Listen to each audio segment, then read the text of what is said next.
पतीचे पण reports normal आहेत, पत्नीचे पण सर्व रिपोर्ट्स नॉर्मल आहेत, तरी सुद्धा मूलबाळ होत नाही. बाह्य जननांग आणि आभ्यंतर जननांग असे दोन भाग होतात. शुक्राणू आणि वीर्य ह्या दोन वेगवेगळ्या गोष्टी आहेत. तुम्ही सांगितलं या अवयवांचा वंध्यत्वाशी काय संबंध असतो? पण आता ह्या चक्रामध्ये काय होतं, मेंदूकडून संवेदना पोचली, स्त्रीबीज वाढलं, फुटलं, अंडनळीमध्ये गेलं. गर्भधारणा ही नेहमी गर्भाशय नलिकेमध्ये होत असते. फॅलोपियन ट्यूब जर ब्लॉक असतील तर शुक्राणू तिकडे पोचत नाहीत किंवा अंड तिथपर्यंत पोचत. पुरुषांच्या मध्ये टेस्टिक्युलर म्हणजे पुरुष बीज ग्रंथीशी संबंधित काही कारण असतात. प्री टेस्टिक्युलर म्हणजे मेंदूशी संबंधित, ज्याच्यामध्ये हार्मोन्स वगैरे तयार होतात असे घटक. आणि पोस्ट टेस्टिक्युलर 8 प्रकारचे शुक्राचे दोष झाल्यामुळे पुरुषांना वंध्यत्व येतं. की ज्या स्त्रीची मासिक पाळी सुरू आहे त्या स्त्रीच्या डोक्यामध्ये जर तुम्ही गजरा घातला आणि दुसऱ्या ज्या मुलीची मासिक पाळी सुरू नाही आहे त्या मुलीच्या डोक्यात जर गजरा घातला तर जिची मासिक पाळी सुरू आहे तिचा गजरा लवकर कोमेजून जातो.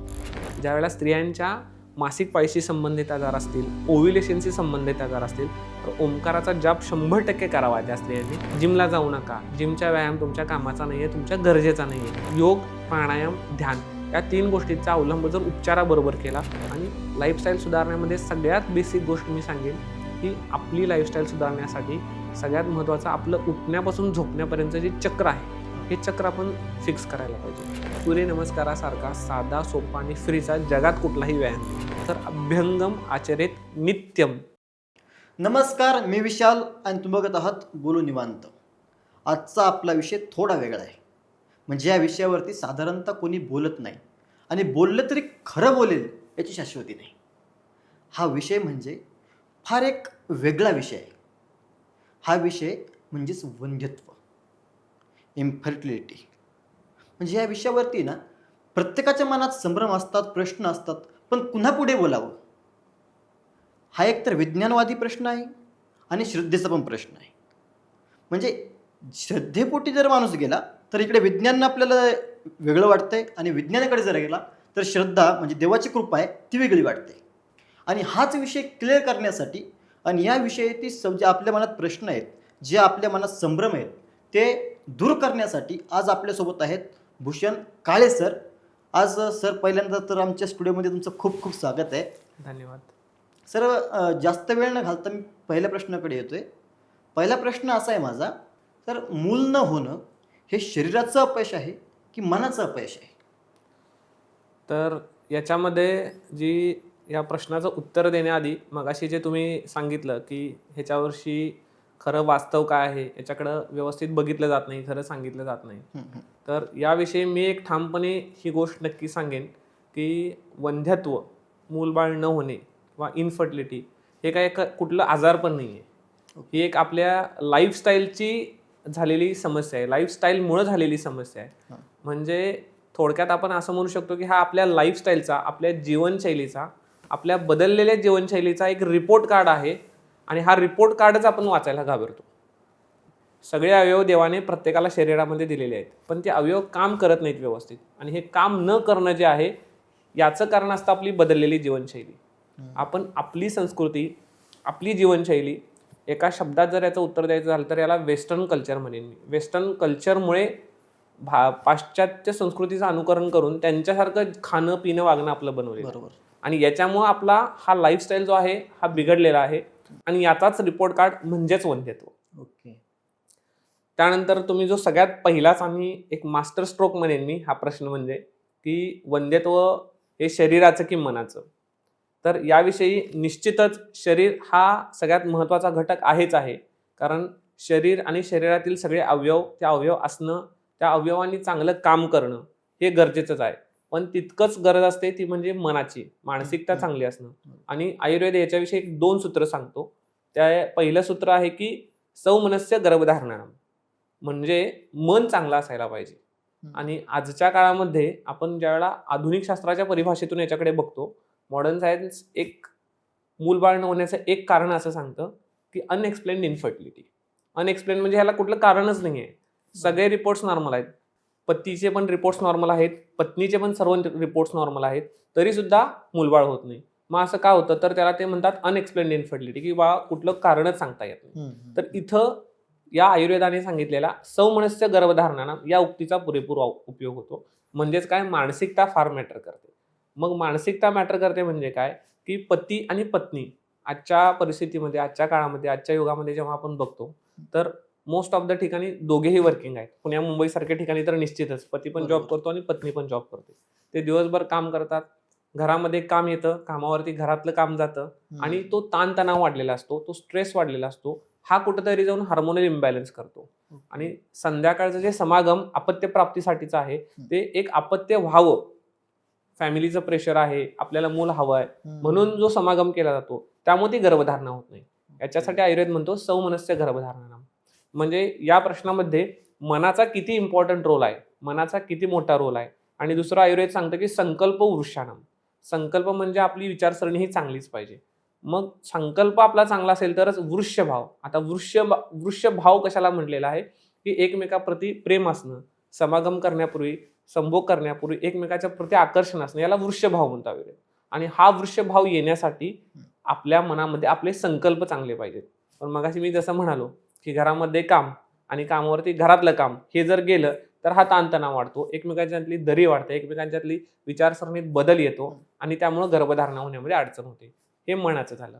असंच शरीराचं आहे, कारण फक्त मनाचाच रोल आहे असं नाहीये. दोन्ही ही दोन चाकं आहेत असं म्हणेन, की शरीर आणि मन या दोन चाकांच्या वरतीच हा गाडा ओढला जातो. हा जो ज्यावेळेला आपण स्पेसिफिकली वंध्यत्वाचा विचार करतो, त्यामुळे शरीर सुद्धा तेवढंच महत्वाचं आहे. आता शरीर कसं महत्वाचं आहे, तर वंध्यत्व म्हटलं की दोन घटक आले, एक पुरुष आणि एक स्त्री. कारण जसं आपण म्हणतो टाळी एक हाताने वाजत नाही, तर वंध्यत्वात तर अजिबातच नाही वाजत. त्यावेळेला आपल्याला नैसर्गिक गर्भधारणा अपेक्षित आहे, त्यावेळेला पती आणि पत्नी दोघांचीही गरज तिथं असते आणि दोघांच्या शरीरामधील सर्व अवयव नॉर्मल असणं गरजेचं आहे. तर याच्यामध्ये ज्यावेळेला आपण शरीराचा विचार करतो, त्यावेळेला पत्नीच्या शरीरामध्ये जे जननेंद्रिय आहेत, जे रिप्रोडक्टिव्ह सिस्टीम्स म्हणतात किंवा रिप्रोडक्टिव्ह ऑर्गन्स म्हणतात, म्हणजे जे पुनरुत्पादन करण्यासाठी लागणारे अवयव आहेत, हे सगळे अवयव, हे सगळे शारीरिक घटक असणं आणि ते नॉर्मल असणं गरजेचं आहे. म्हणजे नुसतं असून चालत नाही, ते नॉर्मल पण असायला पाहिजे. मग तसंच पुरुषाचं आहे. पुरुषांच्या पण शरीरातले सर्व जे रिप्रोडक्टिव्ह ऑर्गन्स आहेत ते नॉर्मल असणं गरजेचं आहे. तर आता ज्यावेळेला स्त्री शरीराचा आपण विचार करतो, त्यावेळेला स्त्री शरीरामध्ये आपण जर बाहेरून बघितलं, तर बाहेरून आत जर गेलं तर बाह्य जननांग आणि अभ्यंतर जननांग असे दोन भाग होतात स्त्री शरीराचे. तर बाह्य जननांगामध्ये बाहेरून जो योनी मुख आहे, योनी पटल आहे, योनीचा जो भाग आहे तो व्यवस्थित असणं गरजेचं आहे, तो असणं व्यवस्थित असणं गरजेचं आहे आणि तो मार्ग मोकळा असणं गरजेचं आहे. बऱ्याचदा तिथं पडदा असतो, बऱ्याचदा तिथं एखादी गाठ असते, बऱ्याचदा योनी मार्गामध्ये इन्फेक्शन्स असतात. ह्या सगळ्या गोष्टींची आपण तपासणी करणं गरजेचं असतं. हा योनी मार्ग झाला, म्हणजे बाहेरचा जो योनी मार्गाचा बाहेरचा भाग झाला, तर याच्यानंतर येतं अभ्यंतर जननांग. अभ्यंतर जननांगामध्ये जे अपत्य पथ म्हणतो, ज्याला व्हजायनल कॅनल म्हटलं जातं वैद्यकीय भाषेत, तर अपत्य पथ असणं, याच्यानंतरचा अवयव येतो गर्भाशय. गर्भाशयाला परत गर्भाशयाच्या पिशवीचे, सामान्य भाषेमध्ये ह्याला आपण पिशवी म्हणतो, म्हणजे पिशवी आहे, पिशवीला त्रास होतोय, पिशवीला गाठ झाली, असं सर्वसामान्य भाषेत आपण म्हणत असतो. तर ही जी गर्भाशयाची पिशवी आहे, त्या पिशवीचे परत तीन प्रमुख भाग असतात. पहिला असतं त्या गर्भाशयाच्या पिशवीचं मुख किंवा त्याचं तोंड, ज्याला सर्विक्स म्हणतात. गर्भाशयाची पिशवी, ज्याला युटेराईन कॅव्हिटी, ठीक आहे, किंवा युटेरस म्हणतात किंवा युटेराईन बॉडी म्हणतात. आणि या पिशवीला दोन्ही बाजूला दोन नलिका असतात, ज्याला गर्भाशय नलिका म्हणतात, म्हणजेच फॅलोपियन ट्यूब्स. आता हे तीनही पार्ट असणं आणि हे तिन्ही पार्ट्स नॉर्मल असणं हे शारीरिक अवयवाच्या दृष्टीनं फार गरजेचं आहे. आणि त्याच्यानंतरचा सगळ्यात महत्त्वाचा भाग तो म्हणजे ओव्हरीज म्हणतात, ज्याला आपण स्त्रीबीज ग्रंथी म्हणतो. जे आजकाल आपण PCOD किंवा अशी वेगवेगळी कारणं बघतो की स्त्रीबीज ग्रंथीला गाठ झाली, स्त्रीबीज ग्रंथीला सिस्ट झाली, तर हे सगळं ओव्हरीमध्ये होतात. तर हे सगळे अवयव, हे सगळे शारीरिक अवयव असणं आणि ह्या शारीरिक अवयवांनी काम करणं गरजेचं आहे. आणि ज्यावेळेला स्त्रियांच्या बाबतीत विचार करतो, त्यावेळेला प्रत्येक अवयवाला वेगवेगळे आजार होतात. म्हणजे फक्त स्त्रीबीज ग्रंथीचे स्वतःचे 4-5 आजार असतात. गर्भाशय नलिका आहे, गर्भाशय नलिका बंद असणे, ज्याला आपण आजकाल बघतो की फॅलोपियन ट्यूब ब्लॉक म्हणतात, हे खूप मोठं प्रचंड प्रमाणात कारण येतं समोर, की गर्भाशय नलिका बंद आहेत, त्यामुळे अपत्य प्राप्ती होत नाही. तर गर्भाशय नलिका बंद असणे, गर्भाशयाच्या पिशवीच्या आत एक रक्तवाहिनीचं अस्तर तयार होत असतं. तर हे रक्तवाहिनीचं अस्तर जर दर महिन्याला व्यवस्थित तयार झालं नाही, तर त्याच्यामुळे सुद्धा हा प्रॉब्लेम येतो. तर गर्भाशयाच्या पिशवीचा आतला अस्तर व्यवस्थित तयार होतं का? गर्भाशयाच्या पिशवीचं जे मुख मी म्हटलं, ज्याला सर्विक्स म्हटलं, तर हा एक प्रकारे घरात आत येणारा दरवाजा आहे. तो घरात कुणालाही घेत नाही. तो घरात घेताना पाहून निरखून घेतो. अच्छा. तर त्यावेळेला तो शुक्राणूसाठी आत येण्याला पूरक आहे का, तिथं कुठल्याही प्रकारचं इन्फेक्शन आहे का, ते कुठल्या प्रकारचं ब्लॉकेज आहे का, तर तो गर्भाशयाच्या पिशवीचं तोंड, तर हे सगळे घटक असणं आणि हे सगळे घटक नॉर्मल असणं हे फार गरजेचं आहे. असंच पुरुषाच्या बाबतीत, पुरुषांच्या बाबतीत सगळ्यात महत्त्वाचा अवयव असतो तो म्हणजे पुरुष बीजग्रंथी. जशी आता आपण स्त्री बीजग्रंथी बघितली ज्याला आपण ओव्हरीज म्हणलं, तर पुरुष बीजग्रंथी ज्याला आपण टेस्टीज म्हणतो.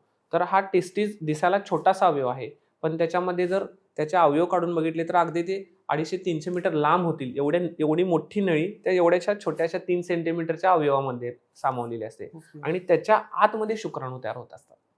तर ही शुक्राणू तयार होण्यासाठी लागणारे हे सगळे अवयव असणं, हे अवयव त्याच्या प्राकृत जागेला असणं.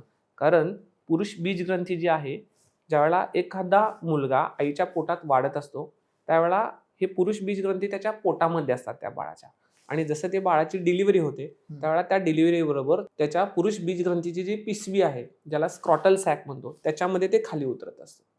तर हे त्या स्क्रॉटल सॅकमध्ये ते टेस्टीज म्हणजे ते पुरुष बीजग्रंथी आहेत का हे शारीरिक तपासणी करून बघावं लागतं. आणि हे जर असेल तर त्याच्याबरोबर त्याचं काम होते का हा दुसरा टप्पा. असंच पुरुष बीजग्रंथीचा पुढचा भाग आहे तो एपिडिडायमिस म्हणतात, ज्याला त्याची टोपी किंवा त्याचं डोक्याचा भाग म्हणतो आपण पुरुष बीजग्रंथीचा. त्याच्यानंतर एक नलिका असते ज्याला आपण शुक्रवाही नलिका म्हणतो. ही शुक्रवाही नलिका पुढे जाऊन मूत्राशय मार्गामध्ये ओपन होत असते, म्हणजे ज्याला आपण युरेथ्रा म्हणतो. तिथं परत प्रोस्टेट नावाची ग्रंथी असते, सेमिनल व्हेसिकल नावाची ग्रंथी असते, आणि त्याच्यामधले घटक ह्या शुक्राणूमध्ये मिक्स होतात आणि त्यानंतर सिमेन तयार होतं ज्याला आपण वीर्य म्हणतो. आता बऱ्याचदा एक गैरसमज कॉमनली असतो की लोकांना शुक्र आणि वीर्य यातला फरक माहिती नसतो. म्हणजे जे शरीराच्या बाहेर पडतं आणि जे डोळ्याला दिसतं ते लोकांना वाटतं की शुक्र आहे, तर ते शुक्र नसतं. शुक्र किंवा शुक्राणू म्हणतो आपण त्याला. तर शुक्राणू आणि वीर्य ह्या दोन वेगवेगळ्या गोष्टी आहेत. जे डोळ्याला दिसतं बाहेर पडतं हे वीर्य असतं.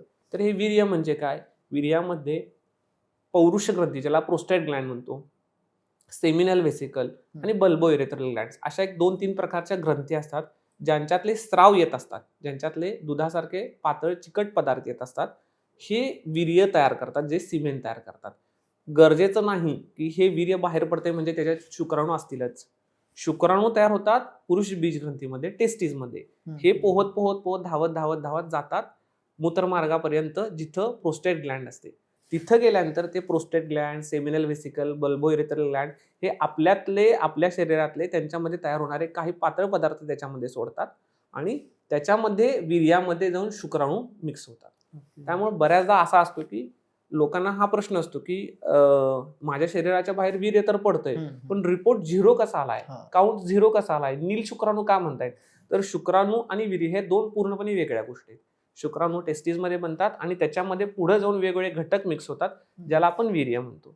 तर हे सगळं होतं का, हा सगळा मार्ग मोकळा आहे का.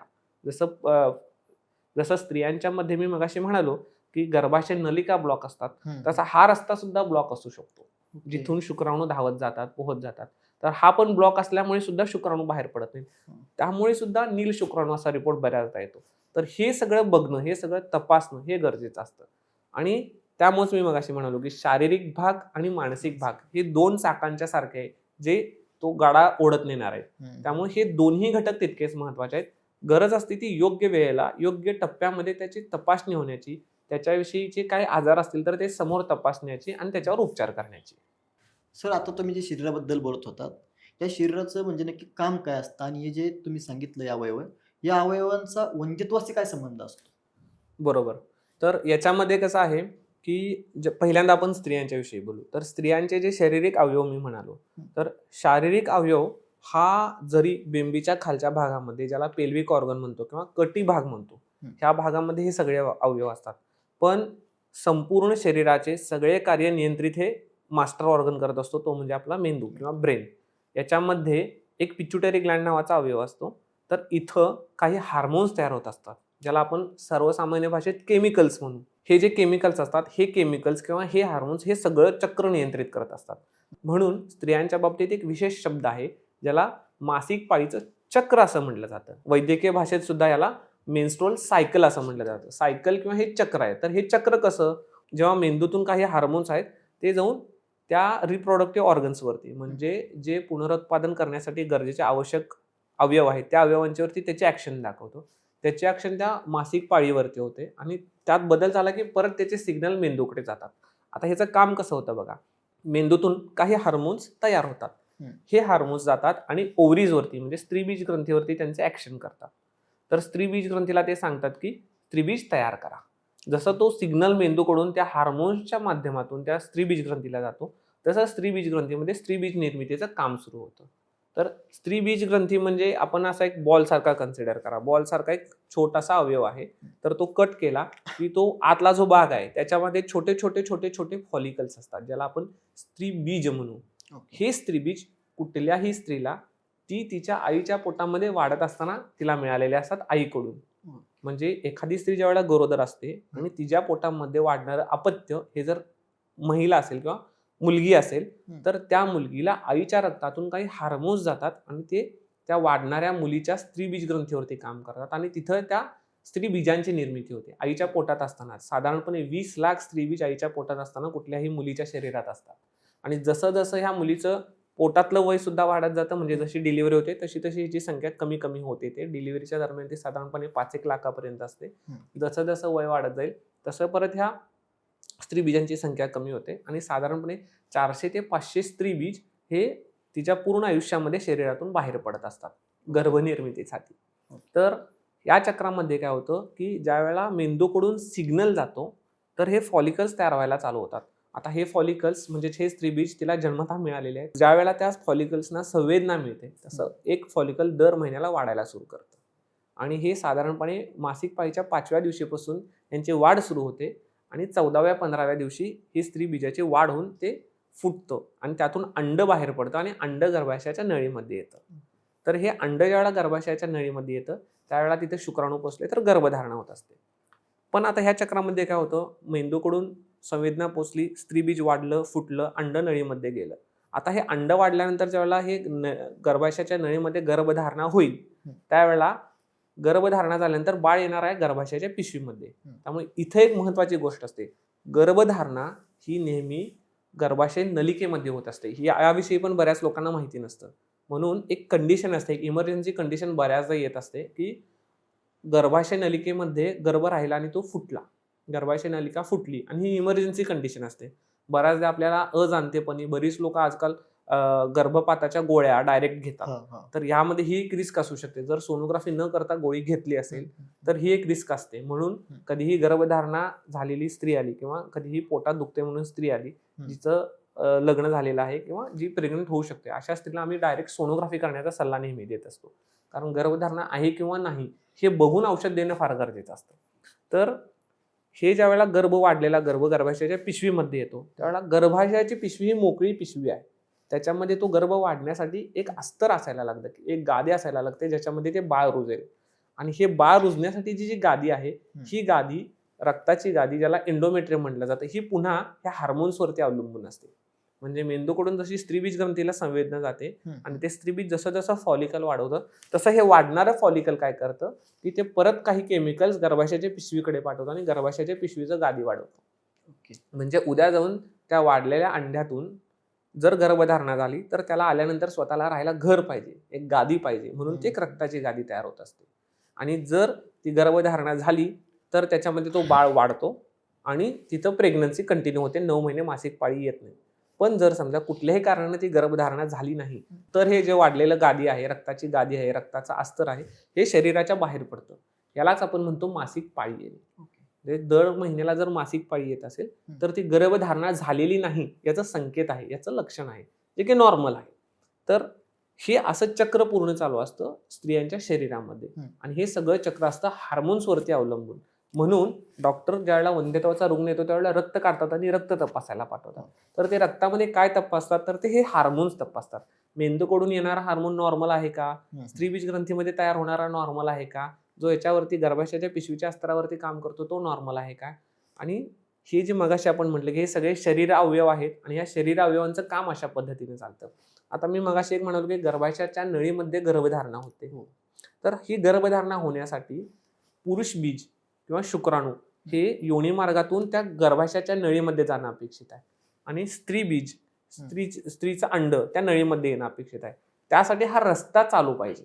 म्हणून मी एक कंडिशन सांगितली की गर्भाशय नलिका बंद असणे किंवा फॅलोपियन ट्यूब जर ब्लॉक असतील तर शुक्राणू तिकडे पोहोचत नाहीत किंवा अंड तिथपर्यंत पोहोचत नाही. आता यातली अजून एक थोडीशी डेंजरस कंडिशन असते की पार्शियल ट्युबल ब्लॉक म्हणतात. पार्शियल ट्युबल ब्लॉकमध्ये काय होतं की ट्यूब पूर्णपणे ब्लॉक नसते. जसं तसं शुक्राणू तिकडे पोहोचतात, पण जर गर्भधारणा झाली तर गर्भच पुढे जात नाही. आणि त्या कंडिशनमध्ये मी जसं मगाशी म्हणालो एक्टोपिक प्रेग्नन्सी अशी कंडिशन होताना दिसते. तर हे अवयव आणि त्या अवयवांचं काम. असंच एक अवयव अस्तर मी मगाशी म्हणलो की गर्भाशयाच्या पिशवीमध्ये रक्ताचा अस्तर तयार व्हायला पाहिजे. आता गर्भाशयाच्या पिशवीमध्ये गर्भाशयाचं अस्तरच जर व्यवस्थित तयार झालं नाही, ते इरेग्युलर झालं तरी सुद्धा गर्भधारणा होत नाही. तर अशा ह्या वेगवेगळ्या स्त्रियांच्या शरीरातले अवयव आहेत. गर्भाशयाच्या पिशवीचं मुख आहे, त्याच्यामध्ये सुद्धा मी म्हणालो की काही अवयव तिथं काही सिक्रिशन्स, तिथं काही स्त्राव तयार होत असतो जो शुक्राणूंना आत जाण्यापासून रोखत असतो. आणि योनी मार्गातले काही इन्फेक्शन्स, तिथं पण काही जंतू संसर्ग होत असतो ज्याच्यामुळे सुद्धा गर्भधारणा होण्यामध्ये अडचण येत असते. तर हे स्त्रियांच्या शरीरातील अवयव आणि ही त्यांची कामं ही सगळी नॉर्मल असतील तर गर्भधारणा सुरळीतपणे होते. असंच पुरुषांच्या बाबतीत सुद्धा सगळा हार्मोन्सचा खेळ आहे. फक्त स्त्रियांच्या मध्ये हार्मोनची सायकल ही 28 दिवसाची असते, पण पुरुषांच्या हार्मोनल सायकल ही रोजच्या रोज बदलत असते. पुरुषांच्या मध्ये सुद्धा मेंदूतून काही हार्मोन्स जातात जे पुरुष बीज ग्रंथीवरती ऍक्शन करतात. पुरुष बीज ग्रंथीमध्ये शुक्राणूंची उत्पत्ती होते आणि ज्या वेळेला संभोग होतो त्यावेळेला हे शुक्राणू त्या वीर्यामध्ये मिक्स होतात आणि ते शरीराच्या बाहेर पडतात. तर ही प्रोसेस आहे. तर याला पुरुषांच्या मध्ये टेस्टिक्युलर म्हणजे पुरुष बीज ग्रंथीशी संबंधित काही कारण असतात. प्री टेस्टिक्युलर म्हणजे मेंदूशी संबंधित ज्याच्यामध्ये हार्मोन्स वगैरे तयार होतात असे घटक. आणि पोस्ट टेस्टिक्युलर म्हणजे शुक्राणू तयार झाले, त्या फॅक्टरीमध्ये ते बनलं, पण त्या फॅक्टरीमधून त्याचं डिस्पॅच व्हायला पाहिजे, त्याचा ट्रान्सपोर्ट व्हायला पाहिजे, तर तो रस्ता चांगला असणं. अशा 3 स्टेजेसमध्ये पुरुषांच्या बाबतीतचं काम होत असतं. तर हे 3 स्टेजेस नॉर्मल असणं गरजेचं असतं. तर ह्याच्यामध्ये कुठं जर प्रॉब्लेम असेल तर आपण असं म्हणू की ते शरीराचं अपयश आहे वंध्यत्व. पण हे सगळं नॉर्मल आहे आणि गर्भधारणा होत नाही तर मग आपण असं म्हणायला पाहिजे की ते मनाचं अपयश आहे. त्यामुळे दोन्हीला सुद्धा महत्त्व तेवढंच आहे. पण याच्यामध्ये यश आणि अपयशाच्या पलीकडे जर योग्य वेळेत योग्य उपचार केले तर नक्कीच हे अपयश आपण यशामध्ये परिवर्तित करू शकतो. ओके सर, तुम्ही आत्ता बोलताना एक उल्लेख केला की गर्भनिरोधक गोळ्या बरोबर. मेडिसिन मिळतं. सर हे खरंच सेफली असतं का? आणि पुढचा प्रश्न त्याला लागून असा आहे माझा, हे खाल्ल्याने सुद्धा वंध्यत्व येऊ शकतं का? हा खूप छान आणि खूप कॉमनली आम्ही फेस करतो या प्रश्नाला आणि हा खूप लोकांना भेडसावणारा प्रश्न आहे. ह्याचे दुष्परिणाम गर्भनिरोधक गोळ्या ह्याला ओरल कॉन्ट्रासेप्टिव्ह पिल्स असं म्हटलं जातं. या ज्या आहेत ह्या खरं वास्तविक ह्याचा शोध जो आहे ही मेडिकल सायन्समधली एक उत्क्रांती आहे. कारण ह्या बऱ्याच चांगल्या गोष्टींसाठी वापरली जाते. प्रॉब्लेम याचा कुठे येतो जेव्हा हे योग्य प्रमाणात वापरलं जात नाही आणि योग्य पद्धतीने वापरलं जात नाही. म्हणजे कसं आहे की आजकाल हे ओव्हर द काउंटर मिळत असल्यामुळे कुणीही जातं, गर्भनिरोधक गोळ्यांचा कधीही सेवन केला जातो. गर्भनिरोधक गोळ्या ज्यावेळेला वंध्यत्व, ज्यावेळेला मूलबाळ नको आहे किंवा अचानकपणे अजाणतेपणी गर्भधारणा झाली आणि गर्भपात करायचा आहे तर जी गर्भनिरोधक गोळी वापरली जाते तर कॉमनली घेतात लोक, ती 72 तासाच्या आत खायची असते. त्या गोळीचं नाव वैद्यकीय भाषेमध्ये इमर्जन्सी कॉन्ट्रासेप्टिव्ह पिल असं आहे. इमर्जन्सी कॉन्ट्रासेप्टिव्ह पिल मी हा असा मुद्दामून ठासून सांगतोय कारण इमर्जन्सी ही माणसाच्या आयुष्यात रोज येत नसते. आपला अपघात ही इमर्जन्सी असते. आपला अपघात रोज नसतो होत. ज्यावेळेला अपघातानं गर्भधारणा होण्याची शक्यता वाटते त्यावेळेला ती खायची हार्मोनची गोळी आहे. लोक काय करतात त्याचा अतिप्रमाणात चुकीच्या पद्धतीनं वापर करतात. शास्त्रोक्त त्याचा वापर होत नाही. डॉक्टरांच्या सल्ल्याने, डॉक्टरांच्या मार्गदर्शनाने ही घेतली गेली पाहिजे गोष्ट. कारण मी जसं म्हणालो की जर गर्भाशय नळिकेमध्ये गर्भ असेल आणि गर्भपाताची गोळी घेतली गेली तर ते डेंजरस आहे त्या मुलीसाठी.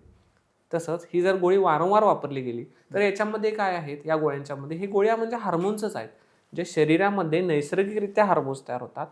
हे हार्मोन्स या औषधांच्यामध्ये कृत्रिमरित्या सिंथेटिक हार्मोन्स म्हणतात त्यांना, हे घातलेले आहेत.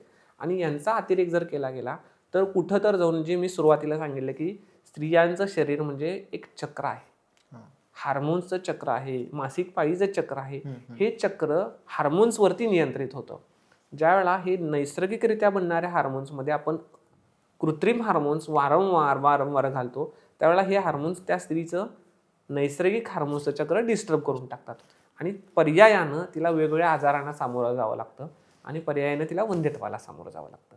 तर हे नको असेल तर डॉक्टरांच्या सल्ल्याने, वैद्यकीय सल्ल्याने या औषधांचं सेवन करणं गरजेचं आहे. आणि मी जसं म्हणालो की बऱ्याचदा बऱ्याच कंडिशन्स असतात. जसं आधुनिक शास्त्राचा जर विचार केला तर सिस्ट असते, ज्याला PCOD म्हणतो आपण, किंवा वेगवेगळ्या प्रकारच्या सिस्ट असतात. तर या सिस्टमध्ये सुद्धा ह्या ओरल कॉन्ट्रासेप्टिव्ह पिल्स, आता इमर्जन्सी कॉन्ट्रासेप्टिव्ह पिल्स हा वेगळा भाग झाला, त्यातीलच गर्भनिरोधक गोळ्यांच्या मध्ये ओरल कॉन्ट्रासेप्टिव्ह पिल्स 21 दिवसांच्या गोळ्या घ्यायची एक सायकल असते. तर त्याचा उपयोग उपचार म्हणून केला जातो आधुनिक शास्त्राच्या दृष्टीने. म्हणून मी म्हणालो की ते वरदान पण आहे, पण ती दुधारी तलवार आहे. ती वापरण्यावर अवलंबून आहे आणि कशी वापरतो त्याच्यावर अवलंबून आहे. त्यामुळे त्याचा अतिरेक करणं, सल्ल्याशिवाय वापरणं हे निश्चितच धोक्याचं आहे आणि निश्चितच असे दुष्परिणाम, वंध्यत्वासारखे दुष्परिणाम याच्याने येऊ शकतात जर आपण ते व्यवस्थित वापरणार नाही तर. सर, आपल्याकडे तंत्रज्ञान एवढं आज पुढे गेलं आहे, विज्ञान एवढं पुढे गेलं आहे, IVF आपल्याकडे आत्ता सगळं व्यवस्थित आहे, तरी वंध्यत्व एवढं का वाढतंय? तर प्रश्न एकदम आधुनिक आहे, तंत्रज्ञान आधुनिक आहे, पण ह्याचं उत्तर मी अगदी जुन्या काळातलंच देणार. कारण याचं उत्तर फार 5,000-1,000 वर्षापूर्वी ज्या वेळेला आमच्या ऋषीमुनींनी हे आयुर्वेद शास्त्र लिहिलं त्याच्यामध्ये लिहून ठेवलेलं आहे. तर एक सूत्र आहे आयुर्वेदामध्ये, मिथ्याचारेण तहा स्त्रीणाम प्रदुष्टेन आर्तविनेच जायन्ते बीजदोषाश्च दैवाश्च शृणु तहा प्रतुक. म्हणजे काय? मिथ्याचार, मिथ्या आचरण. मिथ्या म्हणजे चुकीचं आचरण. आता आचरण काय करतो आपण? खाण्याच्या बाबतीत आणि वागण्याच्या बाबतीत. मिथ्या आचार, मिथ्या आहार आणि मिथ्या विहार याला म्हणतात. म्हणजे चुकीचं खाणं आणि चुकीचं वागणं. खाणं पिणं आणि वागणं चुकीचं असल्यामुळं होतंय काय की हे नको असलेले आजार सगळे आपल्याला भेडसावतात. तर मिथ्याचाराने त्रास स्त्रीनं प्रदुष्टेनं आर्तविण्याचे. प्रदुष्टेनं आर्तव म्हणजे काय? आर्तवाची दृष्टी. आयुर्वेद ह्या जे स्त्रीबीज ग्रंथी आहे किंवा जे आर्तव आहे किंवा जे फॉलिकल बनतं ज्याला आपण स्त्रीबीज म्हणतो, तर याच्यातला दुसरा भाग जो आयुर्वेद सांगतो तो म्हणजे आर्तव दृष्टी. आर्तव म्हणजे स्त्रीबीज. तर स्त्रीबीज दुष्ट होण्याचे, ते बिघडण्याचे 8 एक प्रकार आयुर्वेदात सांगितलेले आहेत. वातज, पित्तज, कफज, वेगवेगळे दोष असतात शरीरामध्ये. ह्या दोषांचा बिघाड झाला की ते वेगवेगळे दोष तयार करतात त्या आर्तवामध्ये, त्या स्त्रीबीजामध्ये, ज्याला आर्तव दोष म्हटलेला आहे. आणि या 8 प्रकारच्या आर्तव दोषामुळे परत त्या स्त्रीला वंध्यत्व येतं. आणि असंच पुरुषांच्या मध्ये सुद्धा आहे की पुरुषांच्या मध्ये सुद्धा शुक्रदोष्टी म्हणून सांगितलेलं आहे. तर शुक्र दोष बिघडला की पुरुषांच्या मध्ये सुद्धा शुक्राचे दोष झाल्यामुळे 8 प्रकारचे शुक्राचे दोष झाल्यामुळे पुरुषांना वंध्यत्व येतं. तर अशा प्रकारे मिथ्याचारेनं तहा स्त्रीणाम प्रदुष्टेनं आर्तविनाचे जायन्ते बीजदोषाश्च दैवाचे शृणु तहा प्रतुक. तर बीजदोष एक सांगितलेला. तर बीजदोष म्हणजे काय? अनुवांशिक आजार असतात ज्यांच्यामध्ये कंजेनायटल आणि हेरिडिटरी असे 2 प्रकारचे आजार असतात. तर आई वडिलांना जन्मतःच कुठला तरी आजार असेल आणि तो आजार जर मुलांच्या मध्ये आला तर हे एक वंध्यत्वाचं कारण असू शकतं. आणि ज्या वेळेला आई आपल्या पोटामध्ये बाळ वाढवती आहे तर त्या आईचं खाणं पिणं वागणं जर चुकीचं असेल तर त्याचा परिणाम सुद्धा, कारण मी मगाशी म्हणालो की आई ज्यावेळेला तिच्या पोटामध्ये बाळ वाढवत असते त्यावेळेला आईच्या रक्तातून काही औषधं त्या मुलीकडे जातात. त्या स्त्रीबीज ग्रंथीमध्ये स्त्रीबीजांची उत्पत्ती होत असते. पण हे खाणं पिणं वागणं चुकीचं केल्यामुळं त्याच्यावर ते परिणाम होतो आणि ते स्त्रीबीज व्यवस्थित त्या मुलीमध्ये तयार होत नाही. तर ह्याला कंजेनायटल म्हणतात की आई वडिलांचे काही चुकीचे खाण्यापिण्या वागण्याच्या सवयी, त्याचा परिणाम त्या होणाऱ्या मुलावरती होतो. तर अशा प्रकारे याचा विचार केलेला आहे. आता तंत्रज्ञान वाढलेलं आहे, टेक्नॉलॉजी वाढलेलं आहे, पण मी मगाशी म्हटलं की वेस्टर्नायझेशन फार झालेलं आहे. आपण काय केलंय? आयुर्वेदाचा एक साधा सोपा खूप सिंपल नियम आहे. तुम्ही ज्या भागात राहता त्याच्या 50 किलोमीटरच्या एरियामध्ये जे बनतं, जे पिकतं, जी संस्कृती आहे, जी परंपरा आहे त्याला फॉलो करा. आपण जर भारताला बघितलं तर भारतामध्ये महाराष्ट्राचं कल्चर वेगळं आहे, गुजरातचं वेगळं आहे, कर्नाटकचं वेगळं आहे, केरळाचं वेगळं आहे, उत्तर प्रदेशचं वेगळं आहे. प्रत्येक राज्याचं कल्चर वेगळं आहे. आता त्यात पण महाराष्ट्रात आला तर पूर्ण परत रिजन वेगळे आहेत. पुण्याकडचा भागाचं वेगळं आहे, सोलापूरकडचं खाणं पिणं वागणं वेगळं आहे, कोल्हापूरकडचं खाणं पिणं वेगळं आहे. तर हे त्या वातावरणानुसार बनवलेलं आहे. त्या वातावरणाला जे सूट होतं त्या पद्धतीचं आपण खायचं प्यायचं असतं. त्या वातावरणामध्ये जे पिकतं, कारण आपण तिथे जन्माला आलेलो आहे. तर आयुर्वेदामध्ये प्रकृती आणि सार असे 2 कन्सेप्ट फार छान सांगितलेले आहेत की प्रत्येक माणसाची प्रकृती, आता आपण दोघं समोर बसलेलो आहोत, आपल्या दोघांची पण प्रकृती वेगळी येते. तर त्या प्रकृतीनुसार आपण खाणं गरजेचं आहे. हे आपण करत नाही. आपण काय करतोय की वेस्टर्नमध्ये, परदेशामध्ये त्यांच्याकडे ते पिझ्झा का खातात? कारण त्यांच्याकडे भाजी भाकरी बनत नाही. आपली भाजी भाकरी म्हणजे त्यांचा पिझ्झा आहे. कारण पिझ्झावरती काय असतं की सगळे व्हेजिटेबल्स कट करतात आणि ते करतात, ते एकत्र करतात कॉम्बो आणि खातात. आपण त्यांचं आपल्याला त्यांची फार आवड किंवा त्यांची ओढ आहे. इंग्रज गेले पण ते अजूनही आपल्या डोक्यात आपला त्यांचा विचार सोडून गेलेले आहे. फक्त आपण क्रिकेटवर अवलंबून नाही, खाण्यापिण्या वागण्याच्या त्यांच्याच सवयी आपल्याला आजही छान वाटतात. तर त्याचा कुठेतरी परिणाम होतो आणि त्यामुळे इतकं तंत्रज्ञान वाढून सुद्धा या छोट्या गोष्टी आपण अजूनही बदललेल्या नाहीत. याच्यामध्ये वेस्टर्नायझेशनचा कल्चरचा अजून एक फार मोठा इफेक्ट जो स्पेसिफिकली स्त्रियांच्या मध्ये होतो आणि ज्याच्यामुळे वंध्यत्व येतं की आपण टी व्हीवरती सॅनिटरी पॅडच्या ॲड बघतात मुली. आणि सॅनिटरी पॅडच्या ॲडमध्ये दाखवलं जाते की ती मासिक पाळीचं चक्र सुरू असताना सुद्धा धावते, पळते, दोरीवरच्या उड्या मारते, सायकलिंग करते, पळत पळत जाऊन ट्रेन पकडते. आणि ते आपल्याला सगळं खरं वाटायला लागतं आणि आपण तसं अनुकरण करायला सुरुवात करतो. कारण विशेष करून मी एक गोष्ट सांगतो की माझ्याकडं महिला खेळाडू भरपूर येतात. तर त्यांच्यामध्ये सुद्धा मी एक गोष्ट प्रकर्षानं मला जाणवते की ते त्या मासिक पाळीच्या 4 दिवसांच्या मध्ये विश्रांती घेत नाहीत. आणि त्याचा परिणाम उलटा होत असतो. कारण शरीराला छोटीशी जरी जखम झाली तर त्यातून रक्तस्राव होतो. बोटाला छोटंसं कापलं तरी लगेच आपण तोंडात बोट घालतो, त्याला गुंडाळतो, चिकटपट्टी लावतो, बरोबर. एवढ्याच सुद्धा चरचरतं. तर त्यावेळेला मासिक पाळीच्या त्या 4 दिवसामध्ये ते भलेही नैसर्गिक असेल पण जे शरीर, जे गर्भाशयाचं पिशवी आहे, शरीरातला जो महत्त्वाचा अवयव आहे तो आतून जखमी आहे. आयुर्वेद त्याला व्रणित शब्द वापरतं. व्रणित म्हणजे व्रण झालेला, म्हणजे जखम झालेला. तर व्रणित आहे आणि तो वुंडेड, तो जखमी गर्भाशयाची जी पिशवी आहे त्याच्यामधून ज्यावेळेला रक्त बाहेर पडतं त्यावेळेला त्या स्त्रीला विश्रांतीची गरज आहे. आता या वेळेला आयुर्वेदातला स्पष्टपणे एक शब्द दिलेला आहे की हविष्य अन्न खायचं. आता हविष्य अन्न म्हणजे काय? हविष्य अन्न ॲक्च्युली जे आपण यज्ञामध्ये अग्नीला जे हवन करतो त्याला हविष्य म्हणलेलं आहे. म्हणजे जे यज्ञामध्ये देवाला जे आपण देतो ते हलकं देतो, तुपाचं देतो, तिथं तेलाचं सुद्धा देत नाही. तिथं अग्नीमध्ये हवन करताना तूप सांगितलेलं आहे.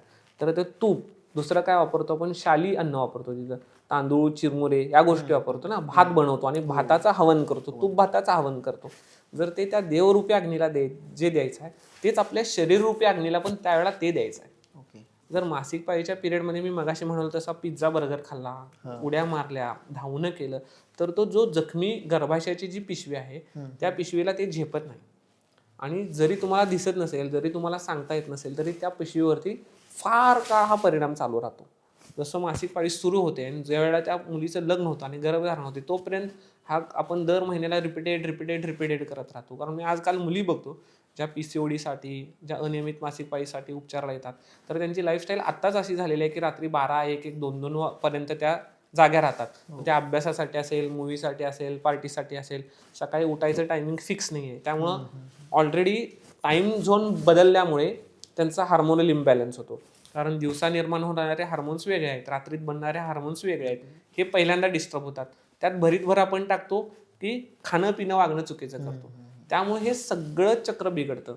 आणि ही ज्या वेळेला जे जखमी गर्भाशय असेल त्यावेळेला तर आधीच्या काळात आपण बघायचो की विश्रांती द्यायची. आजकाल मी जर विश्रांती दे म्हटलं तर वर्किंग वुमन म्हणतील हे काय सांगतायत. पण जर आज वेस्टर्न कल्चर पुन्हा बघितलं तर मेन्स्ट्रुअल लीव्ह म्हणून एक प्रकार येतोय परत. म्हणजे ज्या वेळेला एखाद्या स्त्रीची मासिक पाळी सुरू असेल तर तिला त्यावेळेला विश्रांतीची गरज आहे आणि तिला मासिक पाळी सुरू असताना विश्रांती द्या हा ट्रेंड परत यायला लागला आता. बऱ्याचशा देशांनी हा ट्रेंड ॲक्सेप्ट केलेला आहे. हा ट्रेंड आपण परदेशांनी सांगितल्यावर ॲक्सेप्ट करणार, पण हजारो वर्षांच्यापासून आपल्या घरादारामध्ये आपण हे बघत आलोय. तर ह्याचं कारण हे नव्हतं की ती शिवाशिव, तिचा काहीतरी परिणाम. हा सगळ्या गोष्टी माणसाला एक धर्मशास्त्राला जोपर्यंत आपण माणसाला नेऊन जोडत नाही तोपर्यंत माणूस त्या गोष्टी फॉलो करत नाही. हे जुन्या काळातील आपल्या शास्त्रांना माहिती होतं, म्हणून ते प्रत्येक गोष्ट अध्यात्माला, धर्मशास्त्राला नेऊन जोडायचे की तो माणूस ते फॉलो करेल. पण त्या प्रत्येक गोष्टीच्या मागं शास्त्र आहे, तर हे शास्त्र नेऊन जोडायचे. तसंच त्यावेळेला त्या स्त्रीला 4 दिवस प्रॉपर विश्रांती मिळायची. ती एका ठिकाणी बसायची आणि ती हलकं खायची, ती कोणतंही काम घरातलं करायची नाही. तर ते जे सगळ्या गोष्ट आहेत त्या गोष्टी आजकाल बघायला मिळत नाही. आमचे गुरु आहेत ते, आमचे गुरु नेहमी एक उदाहरण आम्हाला शिकवताना सांगायचे की ज्या स्त्रीची मासिक पाळी सुरू आहे त्या स्त्रीच्या डोक्यामध्ये जर तुम्ही गजरा घातला आणि दुसऱ्या ज्या मुलीची मासिक पाळी सुरू नाही आहे त्या मुलीच्या डोक्यात जर गजरा घातला तर जिची मासिक पाळी सुरू आहे तिचा गजरा लवकर कोमेजून जातो. म्हणजे एवढे शरीर, एवढे आपण त्याला टॉक्झिन्स म्हणू किंवा हार्मोनल चेंज तेवढा जास्त होत असतो. मी मगाशी म्हणालो की सगळे हार्मोन्सचा खेळ आहे. मासिक पाळीच्या 4 दिवसामध्ये वेगळे हार्मोन्स असतात स्त्रीच्या शरीरामध्ये. त्या 4 दिवसापासून 14व्या दिवशीपर्यंत जोपर्यंत अंड वाढून बाहेर पडत नाही तोपर्यंत वेगळे हार्मोन्स असतात. अंड वाढून बाहेर पडताना वेगळे हार्मोन्स असतात आणि अंड वाढून बाहेर पडलं की पुढचे 14 दिवस परत वेगळे हार्मोन्स असतात. तर एवढे वेगवेगळे हार्मोन्स त्या स्त्रीच्या शरीराला मेंटेन करत असतात, तिचं जीवनचक्र मेंटेन करत असतात. आणि हे सगळं चक्र असतं फक्त एका गोष्टीसाठी, त्या मुलीला, त्या स्त्रीला गर्भधारणा व्हायला पाहिजे लग्नानंतर. यासाठी हे सगळं दिलेलं आहे. त्यामुळे त्याला ते एवढं नाजूक आणि एवढ्या चांगल्या पद्धतीने आपण जपायला पाहिजे, पण ते जपलं जात नाही. त्यामुळे तंत्रज्ञान कितीही पुढे गेलं, टेक्नॉलॉजी कितीही पुढे गेली, तर आपण मागे यासाठी पडतोय कारण आपण या बेसिक गोष्टींच्याकडे बघतच नाही. आयुर्वेदामध्ये ह्याच्यामध्ये खूप छान गोष्ट सांगितलेली. मगाशी मी जसं हविष्यान्न म्हटलं, तर याचा उल्लेख किंवा याचा संदर्भ आपल्याला रजस्वला परिचर्या या गोष्टीमध्ये मिळतो. रजस्वला परिचर्या म्हणजे मासिक पाळी ज्या वेळेला सुरू असते त्याला रजस्वला म्हणतात त्या स्त्रीला, आणि त्यावेळेला जे परिचर्या म्हणजे ज्या वेळेला पालन करायचं ज्या गोष्टींचं ते पाळणं.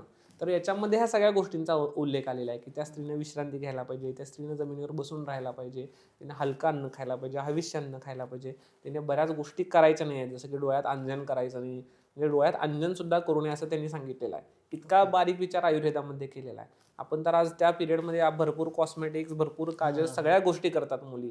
तर ह्या सगळ्या छोट्या छोट्या गोष्टी आम्ही आमच्या रुग्णांना सांगतो की ह्या गोष्टींचं पालन करा, तर तुम्हाला हे मासिक पाळीचं चक्र सेट होण्यामध्ये, गर्भधारणा होण्यामध्ये अडचण येणार नाही. तर अशा पद्धतीने ह्याचा विचार करणं गरजेचं आहे, तरच त्या टेक्नॉलॉजीला आपण बीट करू शकू. आता IVF विषयी पण आपण बोललो की IVF करून सुद्धा फेल होतं. तर IVF म्हणजे काय? तर IVF मध्ये पुरुष बीज आहे आणि स्त्री बीज आहे. म्हणजे पुरुषाचे शुक्राणू आणि स्त्रियांचं स्त्री बीज हे दोन्ही शरीराच्या बाहेर घेतलं जातं. एक डिश असते, ज्या डिशमध्ये त्या स्त्री बीजाच्या भोवती ते शुक्राणू सोडले जातात आणि ते शुक्राणू त्या डिशमध्ये शरीराच्या बाहेर त्या स्त्री बीजाला फलित करतात आणि तिथे गर्भ निर्माण व्हायची प्रोसेस सुरू होते. आणि तो तयार होणारा गर्भ परत तो टेस्ट ट्यूबमध्ये बनवायचे त्या सगळ्या लॅबमध्ये, म्हणून त्याला टेस्ट ट्यूब बेबी असं सुद्धा म्हणलं जातं. तर तो फ्रीज करून ठेवला जातो. असं आपण एखादं खाद्यपदार्थ फ्रीजमध्ये ठेवतो, ते ॲक्च्युली फ्रीजमध्ये नाही ठेवत, त्याला कॅनिस्टर म्हणून ते केमिकल्स वगैरे असतात त्याच्यामध्ये ते ठेवलं जातं. तो फ्रीज म्हणजे आहे त्या ठिकाणी थांबवलं जाते त्याची वाढ आणि त्याला ठेवलं जातं. आणि ज्यावेळेला पुढच्या महिन्यामध्ये गर्भाशयाच्या पिशवीमध्ये त्याला परत सोडायचं आहे तर त्याला थॉ करणे म्हणतात. त्याला नॉर्मल टेम्परेचरला आणून परत ते सोडलं जातं, त्याची वाढ तिथून पुढे परत सुरू होते. तर या प्रोसेसला IVF म्हणतात. तर कृत्रिमरित्या आपण शरीराच्या बाहेर ते सगळे घेतो आणि पेट्री डिशमध्ये ते बनवतो आणि ते शरीरामध्ये सोडतो, ह्याला IVF म्हणतात. IVF म्हणजे बाळ तयार होण्याची प्रोसेस झाली, पण ते बाळ तयार करून कुठं सोडायचं आहे? परत ते नेऊन गर्भाशयाच्या पिशवीमध्ये सोडायचं आहे. मग गर्भाशयाच्या पिशवीमध्ये ह्यासाठी एक सगळ्यात महत्त्वाची गोष्ट लागते, जी मी मगाशी म्हणालो, गर्भाशयाच्या पिशवीचं आतलं अस्तर तयार होणे. आणि हे गर्भाशयाच्या पिशवीचं आतलं अस्तर जर चांगलं होत नसेल, जर ते हवी तेवढी जाडी त्याची नसेल, तर त्याला थिन एंडोमेट्रियम म्हटलं जातं. तर ते पातळ असणं गर्भाशयाच्या पिशवीचं अस्तर, ह्याच्यामुळं IVF मध्ये सुद्धा गर्भधारणा होत नाही किंवा बऱ्याचदा नैसर्गिकरित्या सुद्धा होत नाही. आता हे गर्भाशयाच्या पिशवीचं अस्तर याला आयुर्वेद रज म्हणतं. हे रज बनतं कसं? तर शेवटीला शरीरात जे काही बनतं ते सगळंच आपण जे खातो त्याच्यातूनच बनतं. म्हणून मी मगासपासून खाणं पिणं वागणं हा शब्द वापरतोय. तर आपण आपल्या शरीरामध्ये जे खातो, तर आयुर्वेद सांगतं की 7 धातू बनतात शरीरामध्ये: रस, रक्त, मांस, मेद, अस्थि, मज्जा आणि शुक्र. तर सगळ्यात पहिला जो शरीरामध्ये बनणारा घटक आहे तो आहारापासून बनणारा घटक म्हणजे आहाराचा रस धातू.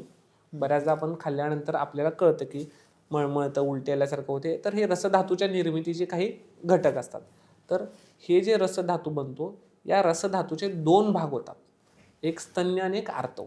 स्तन्य म्हणजे ज्यावेळेला स्तनाशय जे आहे स्त्रियांचं त्याची वाढ करणं, त्याला मदत करणं, त्याचं पोषण करणं. आणि आर्तव किंवा ज्याला रज म्हणतात, तर गर्भाशयाच्या पिशवीमध्ये त्याचं गर्भाशयाच्या पिशवीचं पोषण करणं आणि त्याच्यातून ते रज बनणं. त्यामुळे मी मगाशी जे म्हणालो की खाणं पिणं जर चुकलं तर गर्भाशयाच्या पिशवीचं अस्तर जे वाढायला पाहिजे ते व्यवस्थित वाढत नाही, तर ते अशा पद्धतीनं असतं. कारण आयुर्वेदाला सांगतो की 2 उपधातू आहेत रसधातूचे, स्तन्य आणि आर्तव. तर आर्तवाची निर्मिती चांगली होत नाही. अशाच पद्धतीनं गर्भाशयाच्या पिशवीमध्ये अशाच पद्धतीनं त्या आमाशयामध्ये जिथून रसधातू तयार होतो, या आमाशयाशी संबंधित बरेच आजार आहेत.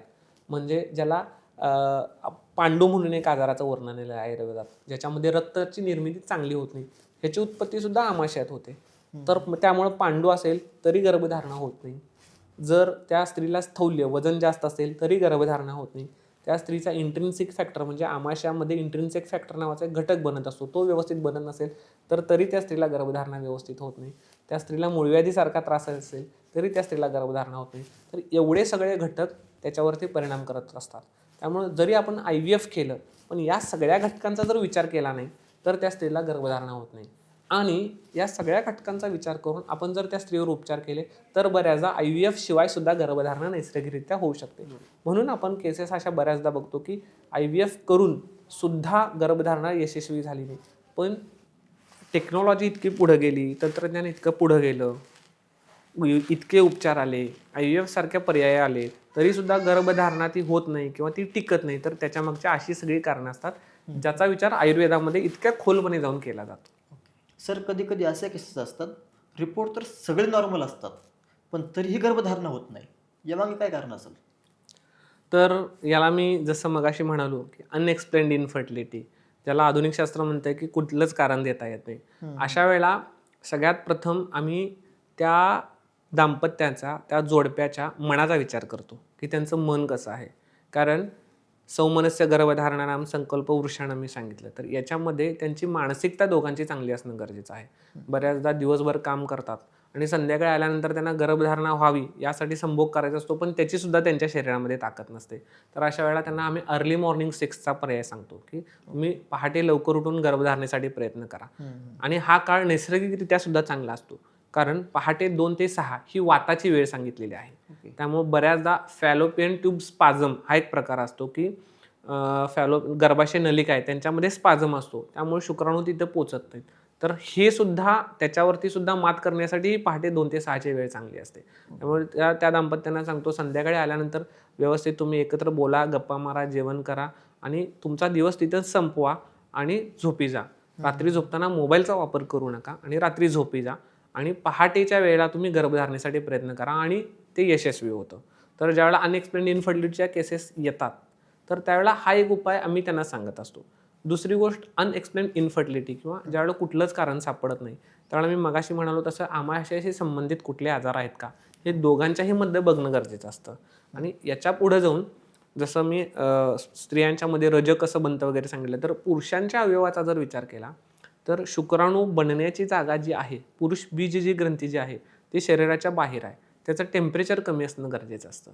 तर ते व्यवस्थित मेंटेन होतंय का, तो लॉंग ड्रायव्हिंग करतो का, तो म्हणजे बँकेत कामाला असणारे, औषध कंपन्यांच्यामध्ये कामाला असणारे, ट्रान्सपोर्ट कंपन्यांच्यामध्ये कामाला असणारी लोक आहेत जे टू व्हीलरवरून कंटिन्यू प्रवास करतात.